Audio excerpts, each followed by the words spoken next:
بسم اللہ الرحمن الرحیم ان اللہ و ملائکتہ یصلون علی النبی یا ایہا الذین آمنوا صلوا علیہ وسلموا تسلیما اللہم صلی وسلم علی سیدنا مولانا محمد النبی الامی وعلی آلہ و اصحابہ اجمعین۔ تمام برکتیں اور رحمتیں اس مالک کائنات کے ہاتھ میں ہیں جس نے کن کہہ کے پوری کائنات کو بنا دیا اور انسان کو اس زمین کے اوپر خلیفۃ اللہ بنایا، اور انسانی حیات کا مقصد صرف اور صرف اپنی معرفت رکھا۔ سلسلہ ہے خوابوں کی تعبیروں کا۔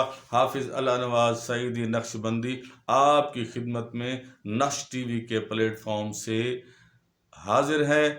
جن لوگوں نے ابھی تک چینل سبسکرائب نہیں کیا وہ اس کو سبسکرائب کریں، کیونکہ ان لوگوں کے جو ہمیں سوالات آئے ہیں ایک ویڈیو کے سلسلے میں ان کے جوابات حاضر خدمت ہیں۔ ایک ایک سوال کے جواب میں ایک ایک ویڈیو بنائی جا رہی ہے۔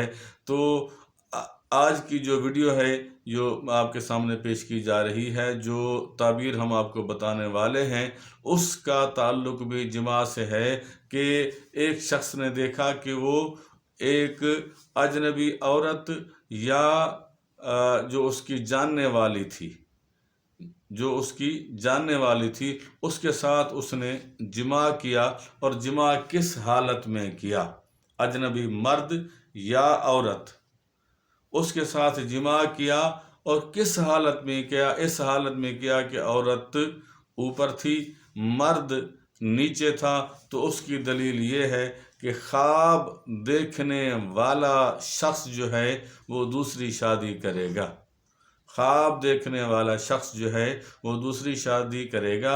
حضرت دانیال علیہ السلام نے ارشاد فرمایا کہ اگر کوئی شخص دیکھتا ہے کہ کسی اجنبی عورت یا جاننے والی عورت کے ساتھ وہ ہم بستر ہوا ہے، اس نے اپنی جنسی خواہش پوری کی ہے، جنسی ضرورت پوری کی ہے، اس کی منی بھی اس سے جدا ہوئی ہے، یعنی اس کا جو اخراج ہے وہ پورا ہوا ہے، وہ ڈسچارج ہوا ہے، تو اس کی تعبیر یہ ہے کہ اگر عورت اس کے اوپر ہے اور وہ خواب میں دیکھ رہا ہے کہ وہ نیچے لیٹا ہوا ہے اور عورت اس کے اوپر ہے، تو اس خواب کی واضح تعبیر یہ ہے کہ وہ شخص دوسری شادی کرے گا، اس کے نکاح میں کوئی دوسری عورت آئے گی، دوسری شادی وہ ضرور کرے گا۔